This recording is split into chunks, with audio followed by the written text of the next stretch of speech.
मित्रों नमस्कार, आप है बसंत गुरु जी के साथ। आज जो हम चर्चा कर रहे हैं मित्र, वो जीवन के लिए बड़े काम की चीज़ है। क्या काम की चीज़ है? यदि जीवन में चुनौतियाँ ना आए तो फिर हम जागरूक ना बने, सावधान ना बने, और न ही हमारे अंदर में क्या काबिलियत है उसकी कोई परख होगा। मेरे अंदर में कौन सी दक्षता है इसकी कोई परख ना होगा। चुनौतियाँ हमें खिलाती है, तराशती है और हीरा बना देती है।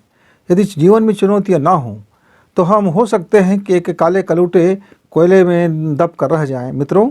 लेकिन जब हम अग्नि में धकते हैं, धकते अग्नि के भट्ठी में जब डाली जाती है तो मेरे अंदर का कोयला बाहर निकल जाता है और मेरे अंदर का जो हीरा बच जाता है तो उस कोयले से कहीं ज़्यादा बेशकीमती मूल्यवान हीरा बन जाता हूँ। लेकिन वो चुनौतियाँ ना होता तो फिर कोयला बना रहता, कोयला ही बना रहता। मित्रों, मैं बहुत से मित्रों से देखता हूँ कि ज़रा भी चुनौतियाँ आते हैं तो घबरा जाते हैं, वे हताश हो जाते हैं, निराश हो जाते हैं और कुछ का कुछ कर बैठे हैं, अनबैलेंस हो जाता है, उनके लाइफ में बड़ी भूचाल हो जाता है। चुनौतियों से वो घबराने लगते हैं मित्र। और घबराते क्यों हैं? क्या उसके पास कोई कमी है? नहीं मित्र, कोई कमी नहीं है। उसके अंदर में काबिलियत है, पर उसको अपने काबिलियत पर शंका है। उसके पास धन भी रहता है, पर उसको लगता है कि वो अभी उतना धन नहीं है, वो गरीब बना हुआ है। उसके पास क्या चीज़ नहीं होता? मन होता है, दिल होता है, हृदय होता है, योजनाएं होती हैं और साहस होता है, सब होता है। लेकिन जरा भी चुनौती आता है तो आदमी डगमग डगमग होने लगता है मित्रों। और जीवन में यदि चुनौतियां ना हो तो फिर क्या होगा? तब तो हमें पता ही चल पाएगा जीवन क्या है। रात ना हो तो दिन का क्या मतलब? खुद सोचिए, जिस देश में रात नहीं होता, कभी कभार थोड़ा रात हो गया तो उसको दिन होने का पता ही नहीं चलता, क्योंकि दिन ही दिन है। और जिस देश में रात ही रात होगा तो उसे दिन होने का मालूम नहीं होगा, रात होने का मालूम होगा। तो एक रास्ता जीवन में रहने से, कोई चुनौती नहीं रहने से, फिर उसमें मज़ा नहीं आता। आप देखे होंगे मित्र, हम जब कोई काम करते हैं, कोई बिजनेस करते हैं या कोई करियर बनाते हैं तो हमारे सामने नित प्रति कुछ न कुछ चुनौती आ जाता है। पहले हम लोग जब पढ़ाई किए थे तो ग्रेजुएशन होने के बाद हम जब फॉर्म भरते तो हमारे पास में बहुत बड़ी चुनौतियां नहीं हैं आज के दृष्टिकोण से देखा जाए तो। लेकिन हम उस समय के दृष्टिकोण से देखते हैं तो उस समय हमको भी लगता था कितना बड़ी चुनौती यार, कितने लोगों ने फॉर्म भरा है, इतने लोगों के बीच में हमको आगे आना है। मान लीजिए कोई 10वीं क्लास का छात्र है और उस स्कूल में उसके पास 50 बच्चे हैं, तो उनको लगता है मेरे पास 50 बच्चे हैं। लेकिन दरअसल उसके पास 50 बच्चे नहीं होते हैं, उनके पास तो पूरा राज्य भर के बच्चे होते हैं। उस राज्य भर के बच्चों के बीच में उसको कंपटीशन करना है, तब उसकी चुनौती बड़ी हो जाती है। लेकिन वही यदि वो पूरे देश भर के बच्चों के साथ में कंपटीशन करे तो उसकी और बड़ी चुनौती हो जाती है। तो जितना बड़ी चुनौती अपने हाथ में लेगा वो उतना ही ज़्यादा अवसर भी मिलेगा और उसके अनुपात में अपने आप को निखार भी लेके आता है। लेकिन एक बात भी सच है, जब सामने में कोई कठिनाई आता है, कोई परेशानी आता है, कोई दिक्कत आता है और मुसीबतें आ जाती है तो हम भी बेचैन हो जाते हैं, सोचते हैं क्या हो गया। कोई पहाड़ टूट पड़ता है, आप अक्सर देखे होंगे, सिर मुड़ाते ही ओला पड़ता है। आपके पास अभी पैसा की तंगी है और घर में किसी का स्वास्थ्य खराब हो गया, अभी उसके स्वास्थ्य में पैसा ही लगा रहे थे कि मालूम होता है कुछ घाटा हो गया, अभी उस घाटा से उबर ही नहीं पाए हैं कि और कुछ सामने में खर्च आ गया। इस तरह से आर्थिक चुनौतियाँ आ जाते हैं। ऐसे ही मानसिक चुनौतियाँ भी आते हैं। अभी घर में सब लोगों से अच्छा बन रहा है तो मालूम होता है किसी से अनबन हो गया। अब बाल बच्चे से अनबन को सुलझ हुआ तो मालूम हो रहा है कि धर्मपत्नी से अनबन हो गया। अच्छा, अब उससे सुलह हुआ तो मालूम हो रहा है कि माता पिता से कुछ बात को लेकर अनबन हो गया। अब मम्मी पापा घर में सबसे सुलह हो गया, अच्छा बन रहा है तो मालूम होता है किसी दोस्त से अनबन हो गया। अब दोस्त से भी अच्छा बन लगा तो मानो किसी अपने कस्टमर से अनबन हो गया। मतलब एक सामाजिक, मानसिक, आर्थिक और स्वास्थ्य, ये सारी चुनौतियों चलते रहते हैं, थोड़ा थोड़ा थोड़ा थोड़ा। अब मान लीजिए मैं अभी साधना नहीं कर रहा हूँ तो मुझे लगता है मेरे पास कोई चुनौती नहीं है, क्योंकि मैं साधना नहीं कर रहा हूँ। इसका मतलब क्या है कि मैं अभी होश में नहीं हूँ। अब जब मैं होश में नहीं हूँ तो जैसा ज़िंदगी चल रहा है उस ज़िंदगी में मज़ा कर रहा हूँ, उस ज़िंदगी में आनंद आ रहा है। मित्रों, ज़िंदगी में धूप छाँ लगा ही रहता है। यदि धूप छाँ ना हो तो अच्छा नहीं लगता, हम चाहे ना चाहें। हमने जो पिछली बोझ चुका है जो ज़िंदगी में, आखिर में उसका परिणाम आता है। वो परिणाम हमारे सामने चुनौती बनकर आता है। और जब जब भी चुनौती आता है तो निश्चित तौर से हम पहले से ज़्यादा जागरूक हो जाते हैं। हर छोटी बड़ी घटनाओं को आप देख लीजिए। आप 1 साल का उठाइए अपने जीवन की घटना को, एक डायरी पकड़िए और आप देखिए कि कितने ऐसे घटनाएं थी जिसको आप पहले से तैयार था कि ये मेरे लाइफ में होगा, और उसको आपने कितनी बखूबी से निपटा। और ऐसे कितने घटनाएं थी जिसके विषय में आपको अंदाज़ा भी नहीं था और वो चुनौती बनकर आ गया, और आप उस चुनौती से किस तरह से आपने उसको निपटान किया। आप दोनों में देखेंगे तो जिसको पहले से प्रिपरेशन थे, शायद उसको उतनी अच्छा से उस चुनौती को निपट नहीं पाए थे।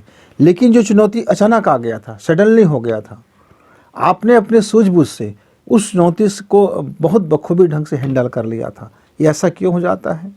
क्योंकि जब अचानक कोई चीज़ सामने में आता है तो मेरे अंदर की सारी चेतना जागृत हो जाता है और पूरा का पूरा हम उसी पर फोकस करने लग जाते हैं। क्योंकि हमारे पास समय कम होता है, सोचने के लिए भी समय कम होता है, तो जो भी होता है हम उसमें अपने को 100% देते हैं। उसके कारण से हम अचानक आए चुनौतियों पर बखूबी निपट लेते हैं। जब कोई प्लानिंग चुनौती होता है, जैसे मुझे 10 लाख इकट्ठा करना है एक बिजनेस में, अब मेरे पास अभी मुझे लग रहा है कि शायद ना हो पाए या हो पाए। अब वो शायद हो पाए या ना हो पाए कि मेरे दिमाग में आ गया, और हो सकता है कि मैं वो उस बिजनेस से 10 लाख इकट्ठा ना कर पाऊँ, क्योंकि सडनली वो नहीं आया है मांग, उसको हमने प्लानिंग किया हुआ है। तो प्लानिंग भी होशो हवास से करते हैं, उसमें भी कामयाब बनते हैं। तो मित्रों, मेरे जो मित्र आत्मबल में कमज़ोर होते हैं, ये जरा से चुनौती पे घबरा जाते हैं। एक फीवर हुआ, घबरा जाएंगे। एक थोड़ी बहुत घाटा हो गया, वो सिर धुनने लगेंगे। कोई समस्या आ गया, सिर धुनने लगेंगे। घर में कोई घाटा हो गया तो सिर पटकने लगेंगे। आपस में किसी से थोड़ा बहुत ऊपर नीचे बातचीत हो गया तो वो परेशान हो जाएंगे कि मैं क्या बताऊं, ऐसा हो गया वैसा हो गया। और छोटी छोटी चीज़ों को लेकर के कई तरह से अनबैलेंस जीवन कर बैठते हैं मित्रों। तो आत्मबल एक ऐसा तत्व है कि जो चुनौतियों में ही निखर के आता है। यदि कोई चुनौती नहीं है आपके जीवन में तो आपको पता ही चलेगा कि आपके जीवन में आत्मबल नामक कोई शक्ति है कि नहीं है। एक ऐसा है आत्मबल तत्व, जब जब कोई चुनौतियां आते हैं, चाहे आप उसको चुनौती को स्वीकार किए हो या चुनौती क्रिएट किए हो या चुनौती आ गया है, तीनों कंडीशन में आपका आत्मबल ही प्रमुख होता है, जिससे आप अपनी दक्षता को, प्रखरता को और अपने प्राण तत्वों को बाहर निकालते हैं। इसलिए मित्रों, अपने आत्मबल को सदैव मजबूत रखें, साहस रखें और एक भरोसा रखें कि जब कोई चुनौती आपके सामने दिया है कि ईश्वर ने, तो निश्चित तौर से आप उसके काबिल हो। क्योंकि अपने हर उस पात्र व्यक्ति को एग्ज़ाम में देता है कि जिसकी वो पात्रता है। मसलन 12वीं का एक कोई छात्र है तो उसको 12वीं का ही पर्चा दिया जाएगा, उसको 5वीं क्लास का पर्चा नहीं दिया जाएगा और उसको कॉलेज का भी पर्चा नहीं दिया जाएगा। तो ये ईश्वर जानता है कि हम कौन से एग्ज़ाम में बैठने वाले हैं, हमारे पास किसकी पात्रता है। जब मान लीजिए आपको कोई काम सौंपते हैं, कोई घर का मुखिया हो, चेयरपर्सन हो, संस्था का हो, समिति का हो या आश्रम का हो या देश का हो या सामाजिक हो, कहीं भी हो, जब कोई व्यक्ति आपको कोई कार्य सौंप देता है तो इसलिए नहीं सौंपता कि आप वो व्यक्ति हो, इसलिए सौंपते हैं कि आपके अंदर में देखते हैं कि आदमी में बड़ी टैलेंट है, ये बखूबी से इस कार्य को संपूर्ण कर लेगा। यानी वो आपको एक एग्ज़ाम में बैठा दिया, उस एग्ज़ाम में आपको पास होना है।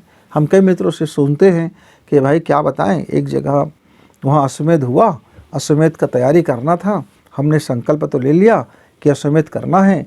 अब जब अश्वमेध करने हैं, जब उसकी शुरुआत की तो ऐसा लगता था ये विराट, इतना खर्च, इतना संयोजन, इतना आदमी, इतना जनता, इतना पूंजी हम कहाँ से इकट्ठा करेंगे। सोच तो लिए हैं, संकल्प तो कर लिए हैं, अब भाई अब जुट गए थे हम, कुछ लोग बैठे थे, फिर जुटे, फिर और जुटे, फिर और जुटे, फिर ऐसा हुआ, फिर ऐसा हुआ, और फिर हमने ऐसा प्लानिंग किया, फिर ऐसा। वो कब बोलते हैं? जब वो अश्वमेध सफल हो गया, या कोई ऐसा ही कोई बड़े यज्ञ सफल हो गया, या कोई बड़ा योजना सफल हो गया, या बड़ा कार्य सफल हो गया, तब वो बताते हैं कि किस तरह से उस पेचीदगी भरी चुनौतियों को उसने सामना किया। ऐसे ही कई व्यापारी आपको बताएंगे कि कि किस तरह से एक ज़माने में रोज़ कमाते थे, रोज़ खाते थे, और अपना धन किस तरह से उसने इन्वेस्टमेंट किया, कैसे अपने बिजनेस शुरू किया, फिर उस बिजनेस को कैसे बढ़ाए, और बढ़ाते बढ़ाते वो कहाँ ऊपर तक के पहुँचा दिया। क्योंकि वो अपनी चुनौतियों की जो स्टोरी है, वो उसको पता है कि उस चुनौतियों से उसने जूझा है और उस चुनौतियों से बखूबी बाहर निकला है। क्यों? क्योंकि व्यक्ति आत्मबल के धनी होते हैं। वो व्यक्ति किसी भी चुनौती से घबराते नहीं है। इसका मतलब ये नहीं मित्र कि कहीं आग लगी है और कह दे कौन कूदने वाला है, तो आप आत्मबल दिखाने के लिए चक्कर में आप उसमें कूद जाओ, तो वो आत्मबल नहीं, वो बेवकूफ़ी कहलाएगा। वो बेवकूफ़ी कहलाएगा। कोई तूफान आ रहा है और आपको तूफान से निपटने का तरीका ज़रा भी पता नहीं है, और आप कह दो कि मैं आत्मबल का धनी हूँ, मेरा तूफान कुछ नहीं बिगाड़ सकेगा, तो मित्रों तिनके की तरह आसमान में उड़ जाओगे। कोई समुद्र ज्वार भाटा आ रहा है, आपको बिल्कुल तैरना नहीं आता, समुद्र में तैरना कभी सीखे नहीं है, और आप यदि उस ज्वार भाटे में किसी को बचाने के लिए कूद पड़ोगे तो तुम्हारा भी सत्यानाश हो जाएगा, क्योंकि तुमको उस ज्वार भाटे की गति और उसकी तीव्रता, उसमें कैसे बचना है, कैसे बचाना है, आपने प्रशिक्षण नहीं लिया है। तो अभ्यास, प्रशिक्षण बहुत ज़रूरी है कि जो चुनौती आपके सामने देख रहे हैं उस चुनौती से निपटने के लिए प्रशिक्षण जरूरी है मित्रों, अभ्यास जरूरी है। इसीलिए कहते हैं कि अपने जीवन में आप आगे हाथ बढ़ा करके अपनी चुनौतियां स्वीकार करो। मसलन मेरा कोई 10वीं क्लास का बच्चा है और वो 50% उसका नंबर आता है, तो चुनौती स्वीकार कर ले 70% लेकर के आएगा, और डट जाए, मेहनत करें। ऐसे ही यदि मेरा कोई शिक्षक बंधु है, टीचर बंधु है, शिक्षक है, वो उसको लगता है कि मैं मेरे क्लास का कोई बच्चा पास ना होगा, इतनी कमज़ोर है, वो अपने आप को चैलेंज करे, चुनौती से भरे देखें कि मैं इस बार मैं कुछ बच्चों को करूँगा कि मेरे सारे बच्चे पास हो जाएंगे, अच्छे नंबर से पास हो जाएंगे। यानी छोटी छोटी ज़िंदगी में चुनौतियाँ लीजिए। जैसे कोई मेरे भाई उपवास नहीं रख सकते, एक दिन का उपवास उनके लिए बहुत मुश्किल हो जाता है, तो अपने जीवन में चुनौती करके देखें कि भाई मैं एक दिन का उपवास रख के देखता हूँ, और मैं वॉच करूँ कि उस उपवास के समय में आपका मन क्या हो रहा है, आपका शरीर क्या हो रहा है, तमाम चीज़ों को आप आनंद लो, वॉच करो, देखो, नोट करो।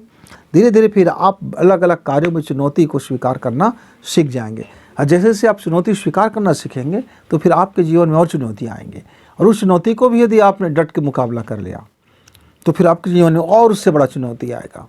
तो मैं तो कहता हूँ, कई बार कहता हूँ अपने बच्चों से कि गुरुजी हमें देते हैं बेटा तो छप्पर फाड़ के देते हैं, सुख भी देते हैं छप्पर फाड़ के, तपस्या भी कराते हैं तो छप्पर फाड़ के, कुछ लेते भी हैं तो छप्पर फाड़ के। यानी गुरुजी जब भी कुछ देते हैं हमको तो छप्पर फाड़ के ही दे देते हैं। तो यदि एग्ज़ाम भी लेगा तो छप्पर फाड़ के लेगा, और जब मुसीबत देगा छप्पर फाड़ के, तो फिर उसके बाद जो आनंद देगा वह भी तो छप्पर फाड़ के देगा। तो मित्रों, यदि आपके पास कोई ऐसा चुनौती स्वीकार करने के लिए नौबत आ गया है तो स्वीकारिए और डट के मुकाबला कीजिए, हंसी खुशी कीजिए, आनंद होकर के कीजिए, और ये स्मरण रखें कि आज आपके पास ये चुनौती आया है, इसका मतलब ही है कि आपका प्रमोशन होने वाला है, आपका एक ज़बरदस्त प्रमोशन होने वाला है, क्योंकि जितनी बड़ी चुनौती होगा उतना ही बड़ी आपका प्रमोशन होगा। कब? जब आपने उसको चुनौती को प्राकृतिक रूप से स्वीकार किया है। आप रोते रहे, खींचते रहे, गिगियाते रहे, रियाते रहे, मिमियाते रहे, हाय हाय करते रहे और बोझ मान के चले, तब आपका प्रमोशन होने वाला नहीं है। प्रकृति समझ जाएगा कि इस बंदे में दम नहीं है, इसमें आत्मबल नहीं है, इसमें आइडियाज़ नहीं है, ये अपने आदर्श के मूल्यों को स्थापित नहीं कर सकता, ये अपने मूल्य नहीं बचा सकता, ये बरसात में धुल जाएगा, ये वो शियार है जिसने नीला रंग करा के आ गया है, एक बरसा का पानी हुआ कि सारा नीला रंग धुल गया। तो मित्रों, कसौटी में खरा उतरने के लिए आपको तैयार होना है, और जो व्यक्ति कसौटी में खड़े उतरने के लिए अपने आप को तैयार रखते हैं, प्रकृति हो या ईश्वर हो या गुरुदेव हो, सब उसको हाथों हाथ उसको उठा लेते हैं, अपने पलक पावड़े में उठा लेते हैं, अपने छाती से लगा लेते हैं, अपने हृदय से लगा लेते हैं, और उनको कहते हैं कि तू अपना मूल्य समझता है, तू अपने मूल्य की सुरक्षा करना जानता है, तू चौकस है, तू जागरूक व्यक्ति है, और जागरूक व्यक्ति के पास ही आत्मबल का धन होता है। जागरूक व्यक्ति के पास ही अपने मूल्य बचाने का औकात होता है। जागरूक व्यक्ति के पास ही अपने विश्वास को विश्वास रखने का, कायम करने की क्षमता होती है। जागरूक व्यक्ति ही अपने जीवन के बारे में सही समय पर सही निर्णय लेकर के सही कदम उठा सकता है, क्योंकि जागरूक व्यक्ति जानता है कि उसके जीवन में जो घटना हो रहा है उसको होशपूर्वक देखा जाए, उसको जागे हुए देखा जाए, तो उसको सभी पक्षों में एक बार तौल कर देखा जाए, और उसके बाद उस चुनौती से कहे जाए, हाँ कोई बात नहीं, आए हो फिर तुम तो चले ही जाओगे। हम देखते हैं अपनी क्या कर सकते हैं, हम अपनी प्रतिभा कितना दिखा सकते हैं। एक अवसर है आपको अपने टैलेंट दिखाने का, अपनी योग्यता दिखाने की, अपनी भक्ति दिखाने का, अपने सामर्थ्य साबित करने का। मित्रों, तो जीवन में कभी चुनौती से भागना मत, जीवन में कभी चुनौती से घबराना मत। और कोई चुनौती ना मिले तो सोचना कि मैं अपने लिए कैसे चुनौती खड़ा कर लूँ, खुद अपने लिए कोई टारगेट बना लूँ और मैं उस जो मैं टारगेट है उसको पाने की उद्यम करूँ। जैसे जैसे आप उस उद्यम को करोगे, कुछ छोटा छोटा टास्क लो, जीवन में छोटा छोटा कई टास्क लो और उस टास्क को पूरा करो। यदि कोई अचानक चुनौती नहीं आया है तो आप बैठे मत रहिए हाथ में हाथ धर करके, क्या बताओ मेरे पास तो कोई परीक्षा नहीं आया, मैं कैसे दिलाऊं। तो मित्र, आप एग्ज़ाम तैयारी कर लो ना, साप्ताहिक स्कूल में करते हैं ना, हर विषय मास्टर अपना अपना एग्ज़ाम लेता है। हमने 1 यूनिट पढ़ा लिया, चलो इस यूनिट के एग्ज़ाम दो, चलो ये 1 हफ्ता हो गया, चलो इस हफ्ते के एग्ज़ाम दो। रविवार आ गया तो घर में बोलते हैं बड़े बुजुर्ग, चलो भैया आप आज अपने एग्ज़ाम दे दो। तो यदि आपके पास प्रकृति ने कोई चुनौती पेश नहीं किया, गुरुदेव ने कोई चुनौती पेश नहीं किया, जीवन ने कोई चुनौती पेश नहीं किया, तो आप अपनी चुनौती को बरकरार रखने के लिए, अपने आत्मबल को परखने के लिए आप स्वयं में एक चुनौती बन जाओ, एक टारगेट बना लो और एक टारगेट बना कर चलो। हम उसी को साधना बोलते हैं। कोई चुनौती नहीं है तो साधना की चुनौती ले लो कि मैं इतना मैं 12 घंटा जप करके देखता हूँ, 24 घंटा जप करके देखता हूँ, 48 घंटा जप करके देखता हूँ, एक योग करके देखता हूँ, इतना प्राणायाम करके देखता हूँ, इतना ये अनुष्ठान करके देखता हूँ, ये सिद्धि करके देखता हूँ, ये साधना करके देखता हूँ, ये रिद्धि करके देखता हूँ, ये पढ़ के देखता हूँ, ये चिंतन करके देखता हूँ, इतना मैं अध्ययन करके देखता हूँ, इतने लोगों का अध्ययन करूँगा, इस बाबा का अध्ययन करूँगा। तो कुछ न कुछ आप अपने लिए चुनौती बना लो। वो चुनौती बनाओगे तो आनंद मिलेगा, क्योंकि आप खाली बैठे रहोगे तो आपका समय बेकार होगा, और बेकार होगा तो आपके दिमाग में शैतान का घर होगा, खाली दिमाग शैतान का घर। इसलिए मित्र, जब आपके जीवन में कोई चुनौती ना हो तो स्वयं से कोई न कोई एक चुनौती तैयार करो, और उस चुनौती को प्राप्त करके जो आपको सुख मिलेगा, जो आनंद मिलेगा, फिर आपके आत्मबल में जो वृद्धि होगा वह देखते ही बनेगा, मज़ेदार होगा और ज़िंदगी बिंदास होगा। मित्र, तो चुनौतियों से कभी घबराए नहीं। चुनौती हमें जागरूक करती है, चुनौती हमें सचेत करती है, चुनौती हमें महान बनाती है, चुनौती हमारे प्रखरता लाती है, चुनौती हमारे अंदर प्राण भरता है और चुनौती हमें एक अवसर देता है।